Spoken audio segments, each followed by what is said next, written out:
A grafite de um lápis tem 15 centímetros de comprimento e 2 milímetros de espessura. Dentre os valores abaixo, o que mais se aproxima do número de átomos presentes nessa grafite é... E aí tem algumas notas aqui. A primeira diz que para você assumir que a grafite é um cilindro circular reto feito de grafita pura. E a espessura da grafite é o diâmetro da base do cilindro. E na segunda nota ele diz para você adotar os valores aproximados de 2,2 gramas por centímetros cúbicos para a densidade da grafita, a massa molar, né, do carbono e a constante de Avogadro. Então a primeira coisa que eu vou ter que fazer aqui é identificar que eu vou ter que calcular o volume do cilindro. Então esse é um conhecimento da matemática, né? E o volume de um cilindro ele é calculado através de π multiplicando o raio ao quadrado multiplicando a altura. A gente sabe qual é o valor do π? Sabe que é 3,14. E o valor do raio? Então observe que na nota ele diz assim, olha, que a espessura da grafite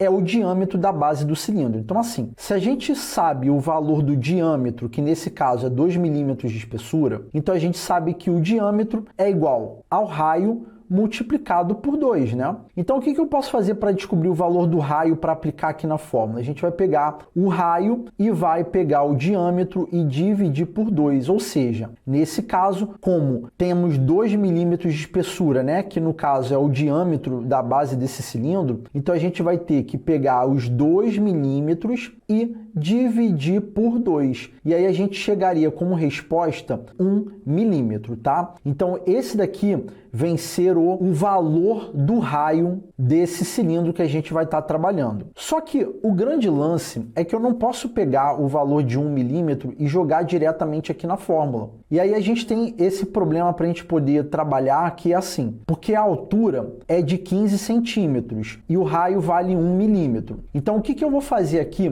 para a gente poder resolver essa questão da melhor forma possível? Eu vou pegar essa quantidade em milímetros e vou converter para centímetros. E como é que a gente faz isso? A gente faz isso dividindo por 10. Então, quanto que é 1 dividido por 10? A gente vai ter 0,1 centímetros, tá? Então esse daqui vem ser o valor do raio desse cilindro que está sendo trabalhado, tá? Então o que a gente vai fazer? Visando não deixar muito poluída aqui a tela, eu vou apagar esse pedacinho aqui do cálculo que a gente trabalhou com o diâmetro e tal, e aí eu quero que você já saiba que a gente vai trabalhar com 0,1 centímetros de raio. Agora que você já sabe que o raio é de 0,1 centímetros, o que eu vou fazer? Sabendo que eu vou ter que elevar isso daqui ao quadrado, eu poderia colocar 0,1 direto, sem nenhum problema, mas eu vou colocar, ao invés de 0,1, eu vou colocar o quê? 10 elevado na menos 1, tá? Então observe, ó, a gente vai ter 10 na menos 1, isso daqui elevado ao quadrado. Lembrando que aqui a unidade de medida vem ser o quê? Vem ser centímetro. Então eu vou colocar isso aqui, ó, 10 a menos 1 centímetros elevado ao quadrado, multiplicando a altura, que eu vou colocar aqui embaixo, que é de 15 centímetros, tá? Então vamos lá, vamos fazer o cálculo aqui devagarinho, a gente vai ter 3,14 multiplicando o quê? 10 na menos 1 ao quadrado vai dar 10 na menos 2 centímetros elevado ao quadrado, então vai dar centímetros quadrados, multiplicando o quê? 15 centímetros. Aí agora, eu vou mudar de cor aqui para poder você não se embolar. Então, o volume vai ser igual a 3,14. Aí eu vou pegar esse 10 na menos 2 e 15, eu vou colocar aqui, ó, vezes 15, vezes 10 na menos 2, aí centímetros quadrados, vezes centímetros elevado a 1, vai dar o quê?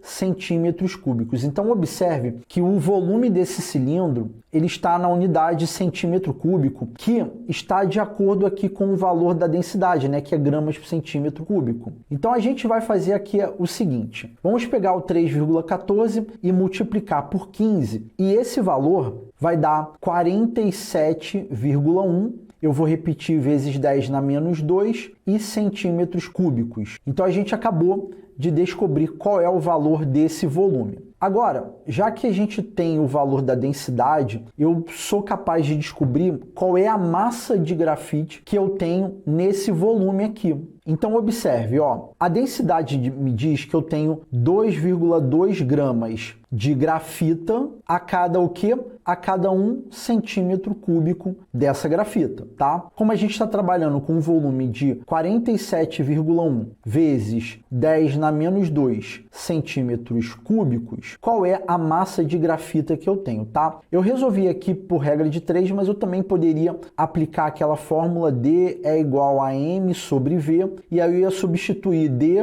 pelo valor de 2,2 gramas por centímetro cúbico, o M seria o que eu quero descobrir, e o V seria 47,1 vezes 10 na menos 2 centímetros cúbicos, tá? Poderia também utilizar essa fórmula, mas aqui eu estou fazendo por regra de 3 aqui, que eu imagino que vai ficar mais tranquilo para todo mundo entender. Bom, então eu vou fazer o seguinte, olha, centímetro cúbico com centímetro cúbico, como são unidades iguais, eu vou cancelar, tá? Então cancelei aqui. Então o que a gente vai ter? X é igual a 47,1 multiplicando 10 na menos 2 multiplicando 2,2 gramas. Tá? A gente sabe que esse gramas aqui se refere ao grafite. Então, efetuando esse cálculo, a gente chegaria que x é igual a 103,62 vezes 10 na menos 2 gramas. Eu posso tirar esse 10 na menos 2 aqui agora, eu também poderia ter tirado anteriormente, mas enfim, eu estou desenvolvendo aqui o cálculo passo a passo para você entender de onde saem os valores. Então x é igual a, então eu vou andar com a vírgula 2 casas para a esquerda, e aí isso vai dar 1,0362 gramas. E aí eu gostaria, né, de como a questão ela diz lá em cima no enunciado, observe, ó, ele quer saber o valor que mais se aproxima, então aqui eu já vou trabalhar isso daqui simplificando para um valor próximo de 1 grama, tá? Então eu tenho 1 grama de grafite lá naquele cilindro que a gente calculou, né? Agora que a gente já sabe a massa em gramas, então observe que ele disse que eu tenho 12 gramas por mol, né,